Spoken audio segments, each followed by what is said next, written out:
Jovencitos, espero estén muy bien, cuidándose bastante, estudiando mucho y cuidando también a sus seres queridos.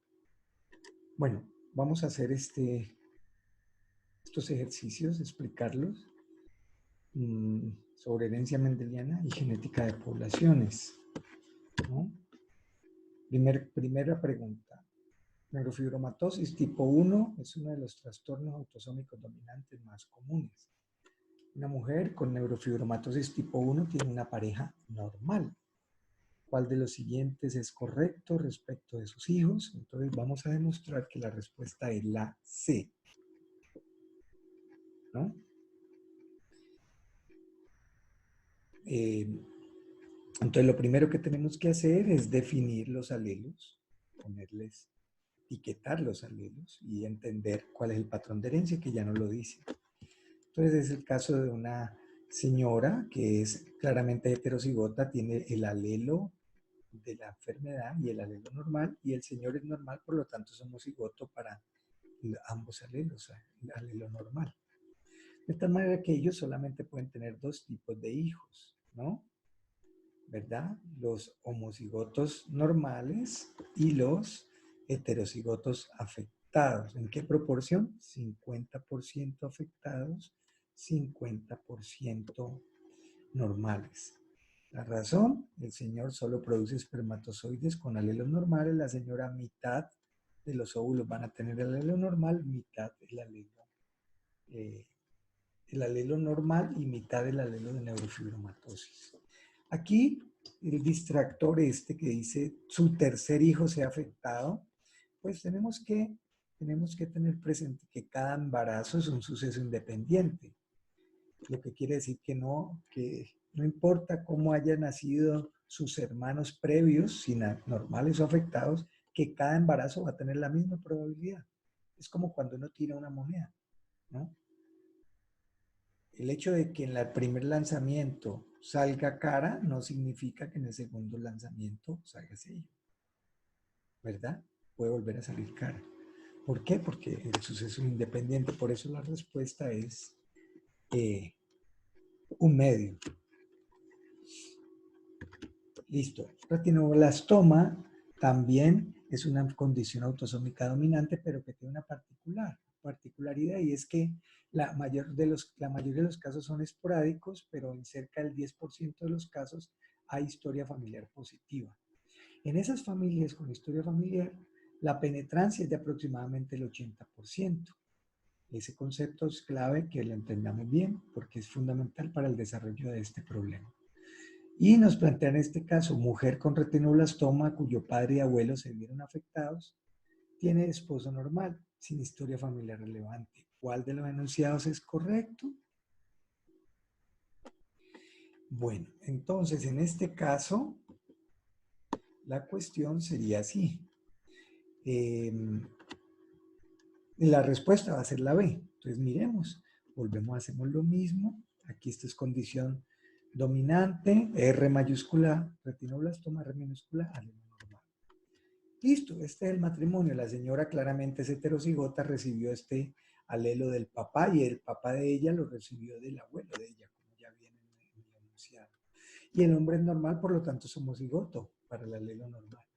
De tal manera que van a tener solo dos tipos posibles de genotipos, los afectados y los normales.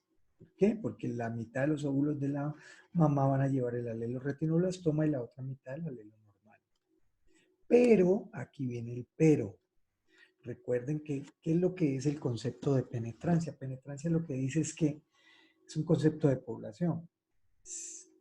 Cuando dicen que la penetrancia es del 80%, lo que están diciendo es que de 100 individuos que tienen el genotipo con el alelo afectado, 80 le penetra, ¿no? A 80 de los 100 les penetra, por lo tanto salen afectados.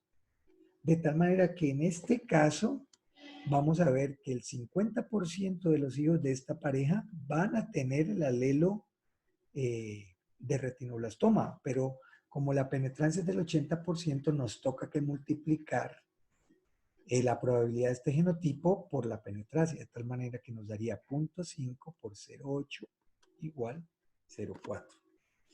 Les pido por favor que hagan los otros distractores para que los descarten y entrenen en hacer este tipo de problemas. Lo mismo para el primero. ¿Okay? Tercer caso, ya en este caso vamos a hablar de condición ligada al cromosoma X. Tenemos dos condiciones, hemofilia A y ceguera al color rojo-verde, que se llama daltonismo, ambas ligadas al X. Y nos dicen que un hombre afectado por ambas enfermedades, hemofilia A y ceguera al color, consulta porque la pareja está sana, no es portadora ni siquiera de ninguno de esos genes, y se nos hacen las siguientes, nos preguntan que cuál de los siguientes enunciados es correcto. Vamos a demostrar que el C es la respuesta correcta. Entonces miremos. Ponemos los nombres de los alelos, ¿no? Recuerden que cuando es ligado al X hay que colocar la X y como es recesiva coloca en minúscula el alelo de la enfermedad. En este caso H minúscula para decir hemofilia y D minúscula para decir daltonismo y X pues para decir que ligado al X. Ya dijimos recesiva ligada al X y esto es el matrimonio, ¿no? Entre el hombre afectado de ambas condiciones, aquí las vemos, hemofilia, daltonismo, cromosoma y la mujer de él, que es homocigota normal, que es esta, ¿verdad? No tiene alelos de hemofilia ni de daltonismo. Por lo tanto, los posibles hijos de esta pareja son estos.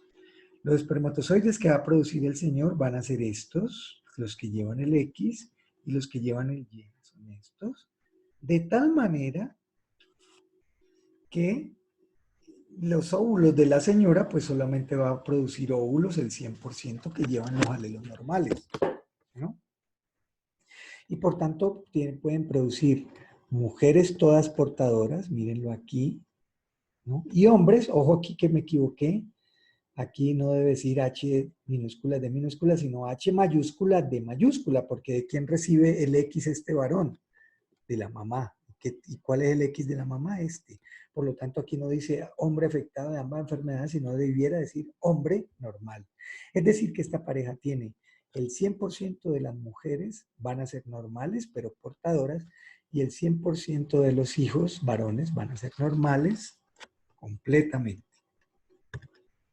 Listo, síndrome de Hunter también es una condición recesiva ligada al X, un tipo de mucopolisacaridosis. En este caso, la mujer tiene dos hermanos afectados y ella pregunta, pues, va a asesoría genética, orientación genética. Y entonces, la respuesta respecto de esta pareja es la D. Vamos a demostrar por qué es la D. Entonces, volvemos, hacemos lo mismo. X minúscula, alelo X, M minúscula, alelo mucopolisacaridosis ligada al X, X, M mayúscula, alelo normal. Si la señora tiene dos hermanos afectados es porque sin duda la mamá es portadora, es decir, si el hermano afectado es porque recibió este X con del alelo de la mucopolisacaridosis de la mamá, ¿cierto? ¿Es verdad? Ahora, si ella no es afectada, lo que quiere decir es que ella o puede ser homocigota normal o puede ser portadora, ¿verdad? O sea, el escenario de donde nace ella es el siguiente. Ella nace de un matrimonio entre un padre normal con una mujer portadora. Entonces aquí lo tenemos. El padre, todos los espermatozoides van a llevar el alelo normal. Los óvulos de la mamá van a llevar el 50% del alelo normal y el 50% del alelo de mucopolisacaridosis. Por lo tanto, ¿cuál es la probabilidad de que ella sea portadora? Un medio, ¿cierto? 50%, que es lo que dice aquí, que antes de que se realice cualquier prueba de portador, la mujer se le puede informar que la probabilidad de que su primer hijo varón salga afectado es de 1 en 4. Bueno, muy bien. Pero de que el primer hijo sea afectado es 1 en 4. Ya averiguamos que la probabilidad de que ella sea portadora es un medio, ¿verdad? Y sabemos que el hijo es varón. Entonces, ¿qué tenemos que hacer? El matrimonio de ella, considerando que sea portadora, con un individuo normal. Entonces, observen que cuando es X, ya aparecen los dos sexos. Mujeres, varones. Pero como aquí ya sabemos que es varón y nos están preguntando por el afectado, entonces observemos que los varones, esta pareja, 50% de los varones van a ser normales, 50% de los varones van a salir afectados. Pero como la probabilidad de que la mamá sea portadora es de 1/2, entonces la probabilidad de que esta pareja tenga un varón afectado es de 1/4, 1/2 por 1/2. Listo, tenemos este otro caso, Ana Cárdenas, Ricardo Jiménez, que nacieron sordos, asistieron a la misma escuela para sordos, se casaron, tuvieron 5 hijos, bastantes, y 3 varones, 2 mujeres, y todos sordos. Y cuando se consultó, los padres de Ana y de Ricardo eran normales. Entonces, ¿qué modo de herencia mendeliana sería compatible con la familia de Ana y de Ricardo? Bueno, así como está planteado, podrían ser posibles 3 tipos de herencia. La autosómica dominante, la autosómica recesiva y ligada al X, aunque por supuesto es mucho más sugestivo el hecho de que sea autosómica recesiva porque tuvieron 5 hijos y los 5 hijos nacieron afectados. Entonces, planteemos la situación. ¿Por qué decimos que no se puede descartar condición autosómica dominante?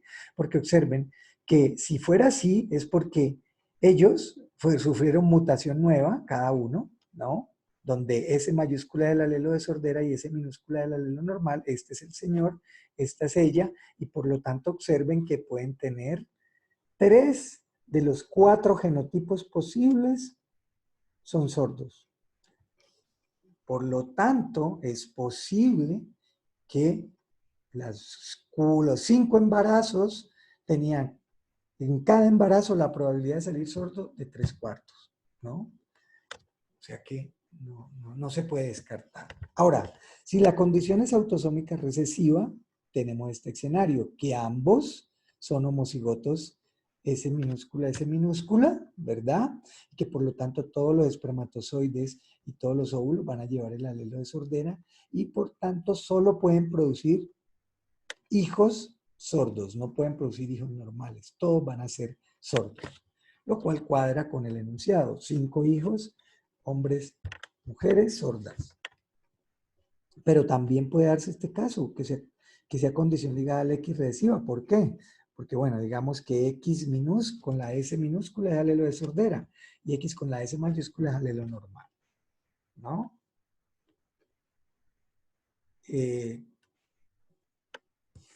El señor normal. Ah, no, perdonen. No, que fuera, aquí está colocado mal esto, perdonen. Este debería ser S minúscula, ¿no? S minúscula para que él sea sordo. Por favor. He corregido esta presentación 4 veces, no me van a creer, muchachos y compañeras, pero la he corregido 4 veces. Por favor, corrigen esto. Aquí debe ser S minúscula para poder que él sea sordo. Y la pareja debe ser así como está aquí, ¿no? Sin embargo, en la pareja, para que ella sea sorda es porque tuvo una leonización desfavorable. Listo. Este es el escenario. Van a tener 2 genotipos para las mujeres, 2 genotipos para los varones. Las mujeres van a ser así, mujer sorda por leonización desfavorable, y la otra sí sin duda sorda, ¿no? Porque ¿cómo va a ser? S minúscula y S minúscula. Es decir que por probabilidad las mujeres van a ser más del 50% sordas, si hay leonización desfavorable. Y en los varones, ¿no? Y en los varones van a ser el 50% de los varones saldrían sordos. Por lo tanto, tampoco se descarta, ¿no? Ahora, si el enunciado nos dice que Raquel, que es hermana de Ana, no era sorda y conoció a Marco, que es hermano de Ricardo y tampoco era sordo, se casaron y tuvieron 4 hijos y 2 de ellos nacieron sordos, que con base en esos nuevos datos, ¿cuál sería el modo más probable de herencia en la familia? Entonces aquí ya la cosa sí, ya sí queda bastante sencilla, porque claramente lo que nos está indicando es que Raquel y Marco son portadores, serían así, del gen de la sordera. Y por eso son normales, ¿no? ¿Verdad? Son normales, porque el enunciado no lo dice. Y por eso los padres también de ellos son normales. Y tuvieron hijos afectados, o sea que el escenario de ellos es este, ¿no? Espermatozoides 50% normales, 50% con alelo sordera, óvulos lo mismo, 50% normales, 50% con alelo de sordera, y por lo tanto un cuarto de los hijos van a salir sordos. Y en 3/4 de los hijos van a salir con normalidad. De tal manera que si Raquel y Marcos son portadores de una condición autosómica recesiva, entonces Ana va a ser homocigota para el alelo de sordera y Ricardo va a ser homocigota para el alelo de sordera. Por lo tanto, todos los hijos van a salir afectados. De tal manera que con ese nuevo dato de Raquel y Marco podemos decir sin ninguna duda que la condición es autosómica recesiva. Listo. Pasemos a este que tiene un poquito de más complejidad en un heredograma que nos muestra corriendo 2 enfermedades. Una que se aparece en negro y la otra en rojo. Entonces aquí tenemos que los individuos 1,1 y 2,2 tienen distrofia muscular de Becker, que es una condición autosómica, ligada al X recesiva. Y tenemos otra situación, este individuo, el 3,2, con color rojo, que tiene otra enfermedad que se llama albinismo oculocutáneo, condición autosómica recesiva. Y además nos dicen que en esta población la incidencia del albinismo oculocutáneo es de 1 en 10.000. Y nos van a hacer preguntas sobre 4,1 y 4,2. Entonces, claramente tenemos 2 enfermedades. La distrofia Becker, condición recesiva ligada al X, donde el B minúscula en la X es alelo Becker y el B mayúscula en la X es alelo normal. Y el albinismo oculocutáneo, que es la condición autosómica recesiva, donde tenemos A mayúscula alelo normal y A minúscula alelo del albinismo. Y la incidencia de la enfermedad, que serían los afectados, que representa Q al cuadrado, es decir, 1 sobre 10.000. Nos preguntan, ¿cuál es la probabilidad de que 3,3 sea portadora de distrofia muscular de Becker? Pues aquí vemos a 3,3. Observen que el papá es afectado de distrofia muscular de Becker. Por lo tanto, este es el papá, ¿no? ¿Verdad? El papá produce alelos cromosoma X, 50%, 50% cromosoma Y. La mamá es normal, ¿no? Y todos los óvulos van a ser así. Entonces observen que ellos van a tener solo 2 tipos de hijos. Las mujeres que van a ser así y los varones que van a ser normales. Como ella es mujer, 3,3, entonces, ¿cuál es la probabilidad de que sea portadora? Pues el 100%. Por eso ahí aparece 1. Listo. ¿Cuál es la probabilidad de que 3,3 sea portadora de albinismo oculocutáneo? Entonces aquí vamos a lo mismo. Observen que ella tiene un hermano afectado por albinismo oculocutáneo. Condición autosómica recesiva, por lo tanto, para el ser afectado debe ser homocigoto para el alelo, ¿cierto? ¿No? O sea que el hermano afectado debe ser así. Y si el hermano afectado es así es porque los padres deben ser heterocigotos, ¿cierto? De tal manera que ella, 3,3, es el producto de este matrimonio entre heterocigotos, ¿verdad? Como lo tenemos aquí. Por lo tanto, nos ubicamos acá porque nos están preguntando cuál es la probabilidad de que sea portadora, ¿no? Entonces, aquí tenemos que este matrimonio puede tener 1/4 de los hijos afectados y 3/4 normales. Claramente, como ella no es afectada, descartamos este, ¿verdad? Por lo tanto, el universo ya no va a ser 4 posibles genotipos, sino 3 posibles genotipos. Y de estos genotipos, ¿cuáles son portadores? 2, 1, 2. ¿Y el universo es cuánto? 3. Por lo tanto, la probabilidad de ser portadora es 2/3. Pregunta, la que sigue, ¿cuál es la probabilidad de que 4-1 esté afectado de albinismo oculocutáneo? Bueno, entonces, como 4-1 es hijo de afectado, ¿verdad? Con mamá sana, la mamá sana, lo vemos aquí, 4-1, afectado con mamá sana, ¿verdad? Para poder que él salga afectado de albinismo oculocutáneo, tenemos que averiguar cuál es la probabilidad de que la mamá sea portadora, o sea, que sea así. Porque si la mamá fuera así, él no va a salir afectado, ¿verdad? Como la señora proviene de una población donde Q al cuadrado es igual a 1 sobre 10.000, ¿verdad? Podemos entonces averiguar Q. ¿Q qué es? La raíz de 1 sobre 10.000, que nos da 1 sobre 100. Claro, si Q es igual a 1 sobre 100, quiere decir que P es casi 1. Entonces reemplazamos en la ecuación a P y averiguamos pues 2PQ, que es el heterocigoto. Entonces 2 por 1 por Q, que es 1 sobre 100, y esto nos da alrededor de 1 en 50. Ahora, entonces hacemos el matrimonio.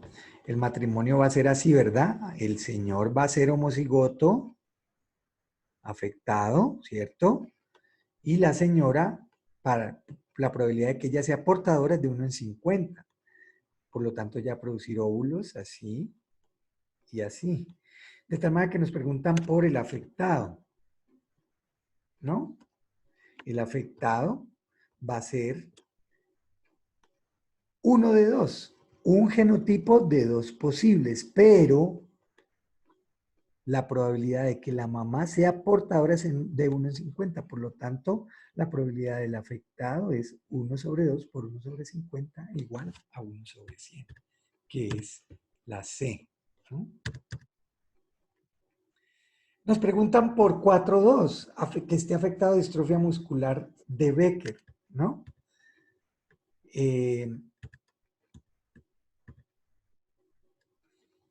4-2, que esté afectado de distrofia muscular de Becker. Observen que este es sencillo. Me pregunta por este. Para que él sea afectado por condición ligada al X, la mamá le debe pasar el X.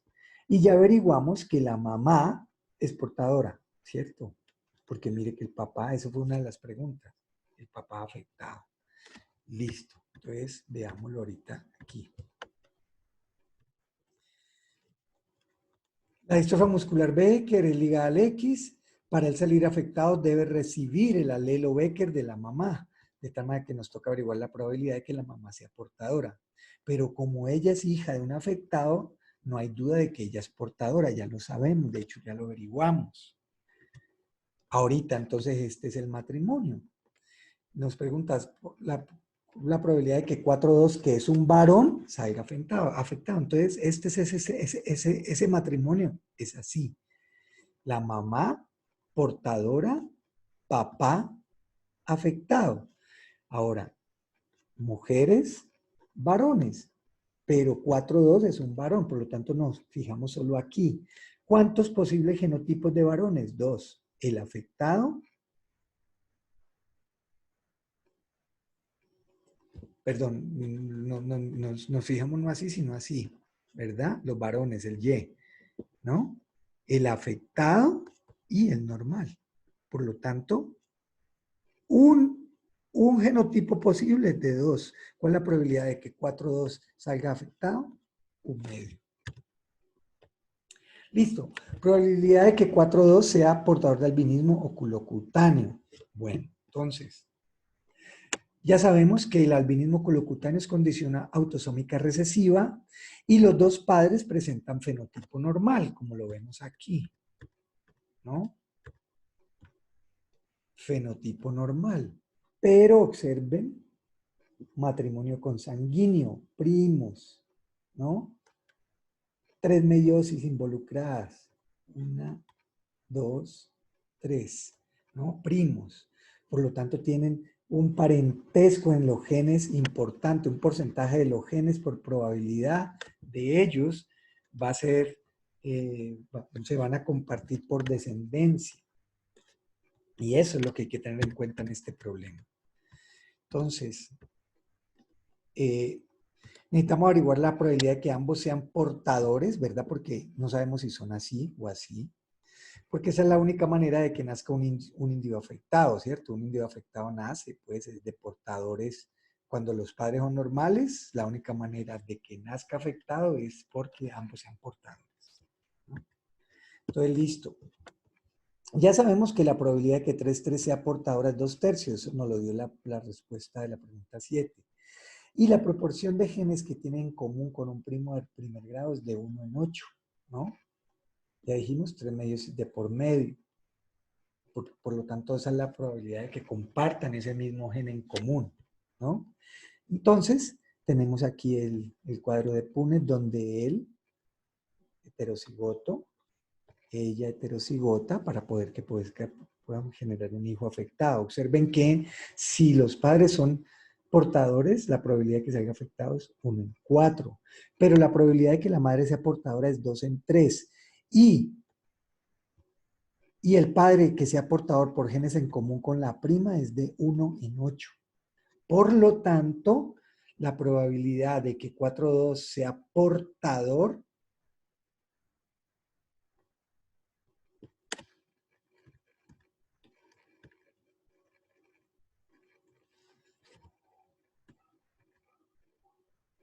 a ver, no, de que sea portador, no, que sea, que en el enunciado quedó mal, es de que nazca afectado. La probabilidad de que 4,2 nazca afectado es por tanto la probabilidad de que la madre sea portadora, por la probabilidad de que el padre sea portador, por la probabilidad de que nazca el hijo portador de padres portadores. Entonces aquí vemos, el afectado es un cuarto, ¿verdad? Por la probabilidad de que la madre sea portadora, que es 2/3, por la probabilidad de que el padre sea portador, debido a genes en común con la prima, que es un cuarto. Entonces nos da 2/3 por 1/8 por 2/4, que da igual a 1/24. Cuando estaba transcribiendo el problema, me equivoqué. Aquí no debe decir que sea portador, no, sino que sea afectado. ¿Ok? Otro segundo error, por favor, corrijámoslo. Bueno, otro problema. Sabemos que para el gen que determina el grupo sanguíneo hay 3 alelos, el A, el B y el O, y que entre A y B hay una relación de codominancia, mientras que O es un alelo que se comporta de manera recesiva. Pero aquí también estamos metiendo otro gen, el del factor RH. Pero en este hay 2 alelos, el dominante que es el RH positivo y el recesivo que es el negativo. Ahora, si tenemos esta situación, un hombre BO, RH positivo, RH negativo, que tiene hijos con una mujer AO, RH positivo, RH negativa, ¿qué proporción de hijos de este cruce nacerán siendo del grupo O y RH positivo? Entonces, lo primero es definir el matrimonio. Este es el matrimonio BO, positivo negativo, por AO, grupo sanguíneo. O sea, el grupo sanguíneo de este individuo es B, el de esta señora es A, ¿no? Y RH positivo, RH positivo. Es un matrimonio B positivo con A positivo, pero pero conocemos los alelos. En este caso, heterocigoto para RH, también heterocigoto para RH. Y nos piden hijos que nazcan con el fenotipo O, grupo sanguíneo AB O, y RH positivo, o sea que salgan con este fenotipo O positivo. Por lo tanto, para poder que salgan así, son que sean de esta manera. Como el alelo O se comporta como recesivo, entonces tendría que ser homocigoto para O. Y para que salga positivo puede ser homocigoto para positivo u heterocigoto para positivo. ¿De acuerdo? Entonces, ya tenemos cómo es el señor. Ya tenemos el genotipo del señor, tenemos el genotipo de la señora y ahorita vamos a poner los gametos. Entonces aquí tenemos posibles gametos de espermatozoides del señor serían B más 25%, B menos 25%, o más 25%, o menos 25%. Y de la señora serían A más 25%, A menos 25%, o más 25%, o menos 25%. Y nos dan estos 16 posibles genotipos, ¿ya? Aquí los tenemos. Pero nos preguntan solo por los O positivo. Los únicos O positivos son estos, ¿no? Este es O positivo, fenotipo O positivo. Este también es un fenotipo O positivo. Y este es un fenotipo O positivo, ¿de acuerdo? De tal manera que lo sumamos, un 16 más un 16 más un 16, lo que nos da la probabilidad para ese genotipo o fenotipo es de 3/16, que es la respuesta C. Bueno, este problema, que tiene varias aristas muy interesantes, en un programa de cribado, ¿se acuerdan que mencionamos que esto es muy importante, hacer programas de cribado para saber si amerita, o mejor dicho, la importancia de la genética de poblaciones es poder saber si en una población se amerita hacer programas de cribado, porque como sabemos, la genética es preventiva, no curativa. Entonces, la relevancia de conocer la población en el tema genético es eso. Mirar en qué condiciones, en qué enfermedades genéticas vale la pena en una población hacer cribado. Bueno, en un programa de cribado para la detección de portadores de beta-talasemia en una población italiana se encontró que la frecuencia era de alrededor del 4% y nos piden calcular 4 cosas, ¿no? Entonces, lo primero que nos piden a averiguar es la frecuencia del alelo de la beta-talasemia, suponiendo, por supuesto, que solo existe una mutación común de la beta-talasemia en esa población. Esta pregunta. Entonces, ¿qué nos están preguntando? La frecuencia del alelo de la beta-talasemia, es decir, Q. ¿Qué nos dieron? Nos dicen la frecuencia del portador, 4%, ¿verdad? Entonces, los portadores 2PQ son solo 4 de 100. Eso significa que el alelo de la beta-talasemia es raro. Es decir, que Q es pequeño y por tanto P cercano a 1. Reemplazamos entonces, ¿no? P, entonces podemos despejar Q. 2 por 1 por Q va a ser aproximadamente igual a 4/100, por lo tanto despejamos Q y nos da que Q es aproximadamente 4/200, es decir, que Q es 1 en 50, es decir, que la frecuencia del alelo de la beta-talasemia es de alrededor de 1 en 50 o 1/50. Nos piden luego que hallemos la proporción de emparejamientos en esa población que pueden tener hijo afectado. ¿Cuáles son las parejas que pueden dar un hijo afectado? Pues los matrimonios entre heterocigotos y también los matrimonios entre homocigotos, ¿verdad?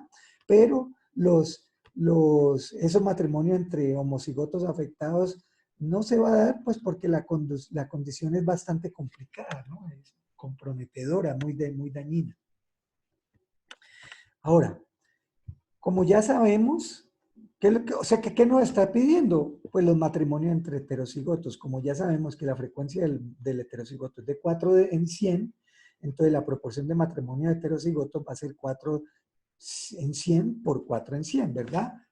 Hombres heterocigotos con mujeres heterocigotas, ¿cierto? 4 en 100 por 4 en 100, es decir, 16 en 10.000, lo que nos da alrededor de 1 en 625. En esa población, entonces, uno de cada 625 matrimonios, por supuesto al azar, pueden tener un hijo afectado.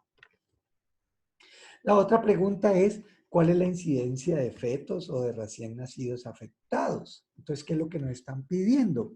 Q al cuadrado. Pero como ya hallamos Q, que nos dio 1/50, entonces Q al cuadrado es 1 sobre 50 al cuadrado, es decir, 1 sobre 2500, que si lo ponemos pues en cifras decimales, nos da alrededor de 4 en 10.000, más o menos, ¿no?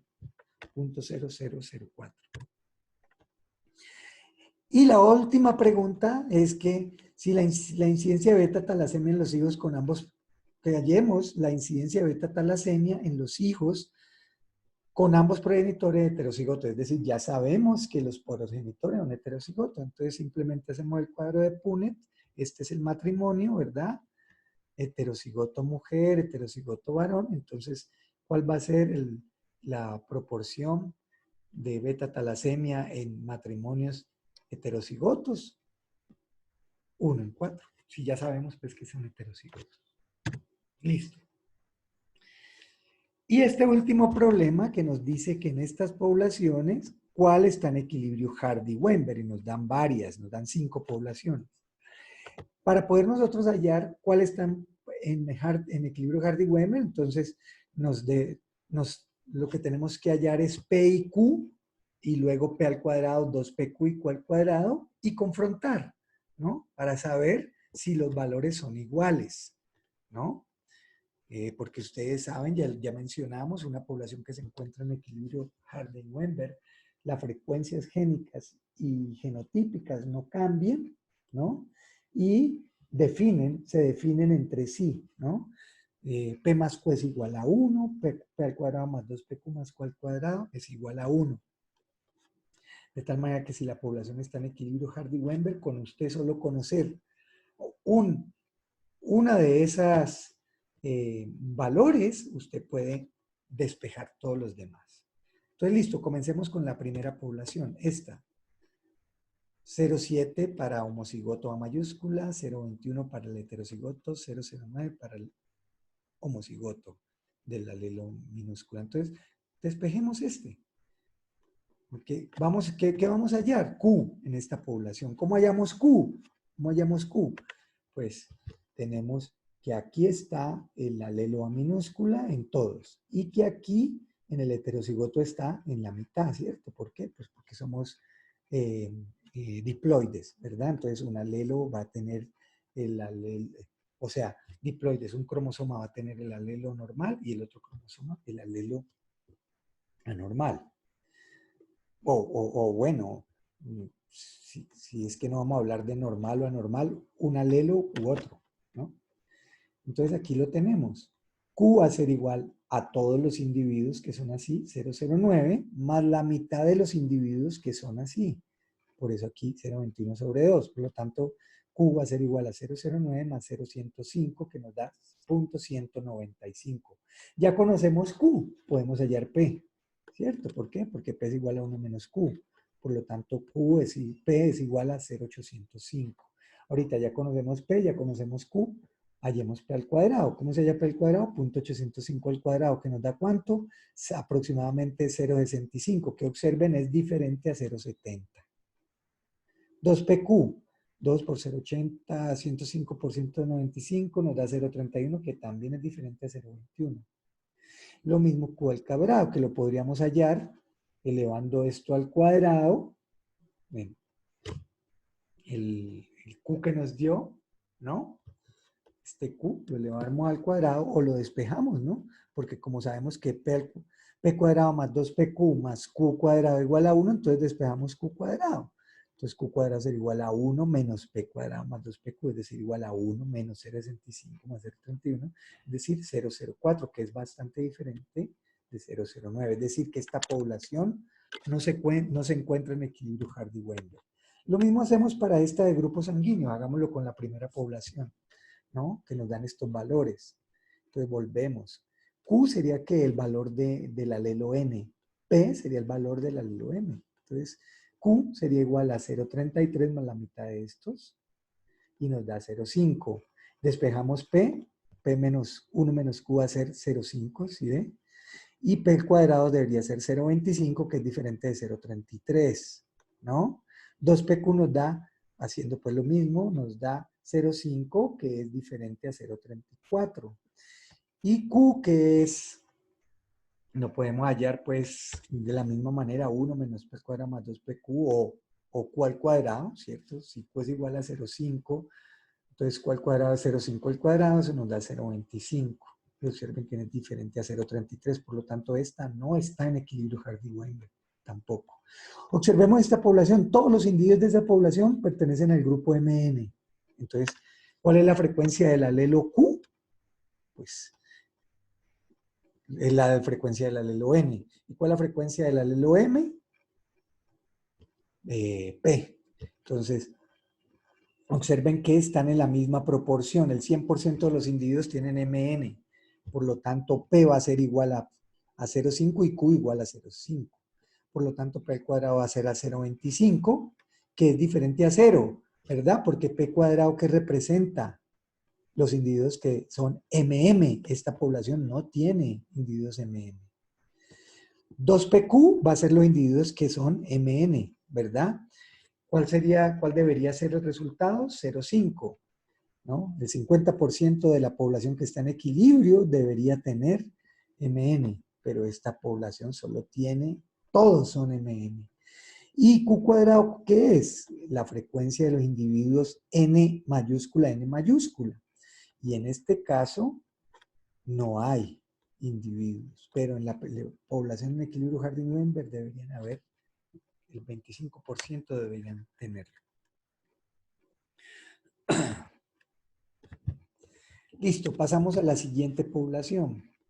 Entonces volvemos y hacemos lo mismo. Q va a ser todos estos individuos más la mitad de estos, ¿verdad? O sea, 0,36. Ya sabemos Q, despejamos P, 0,64. Ahorita hallamos P cuadrado que nos da 0,64 al cuadrado que nos da 0,41 diferente de 0,32. 2PQ lo despejamos y nos da 0,46 diferente de 0,64. ¿Y cuál cuadrado, observen? Nos da, despejándolo o elevando directamente 0,36 al cuadrado, nos daría 0,13, que es muy diferente a 0,04. Y esta otra población, observen, esta población, despejamos Q, todos estos individuos, 0,04 más la mitad de estos, nos da 0,20. Por lo tanto, P va a ser igual a 1 menos Q, o sea, igual a 0,8. Entonces utilizamos los valores pues, de esas frecuencias alélicas y los reemplazamos. P al cuadrado sería 0,8 al cuadrado a 0,64, queda igual. 2PQ nos da 0,32, queda igual. Y Q al cuadrado nos da 0,04, queda igual. Por lo tanto, esta población es la única que se encuentra en equilibrio Hardy-Weinberg. Espero haber sido claro. Creo que con estos problemas ya y con los que ya teníamos de genética de poblaciones en la previa clase, creo que salimos adelante. Espero estudien juiciosos. Si tienen alguna duda, por favor, con mucho gusto. Y la idea es que podamos hacer un tallercito que les valga el 30% y el examen les valga el 70%. Cuídense mucho y que estudien bastante. Entonces estaríamos contactándonos. El examen sería el sábado, tengo entendido. Entonces lo cuadramos. Que estén muy bien.